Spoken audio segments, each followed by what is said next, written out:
இந்த புக்லேருந்து எல்லாம் படிச்சிருப்பாங்களே. ஃபஸ்ட்டு பேப்பரை எவனும் படிச்சிருக்க மாட்டான்.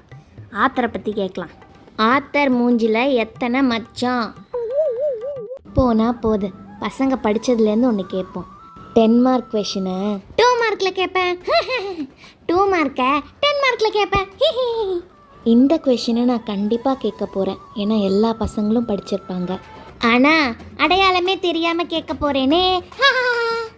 அவுட் ஆஃப் போர்ஷனில் ஒன்று கேட்போம். ஒபாமா தலையில் எத்தனை முடி இருக்குது? 5 செகண்டில் எத்தனை செகண்ட் இருக்குது? ஏ வெங்காயம், B potato, C all the above. இதில் எது டிக் பண்ணாலும் தப்பு தான். வித்தியாசமாக ஏதாவது கேட்போம். வாட் இஸ் ஜும்பலக்கா? எனக்கே புரியலையே, அவங்களுக்கு எப்படி புரியும்? அவங்க தானே சாவ போகிறாங்க.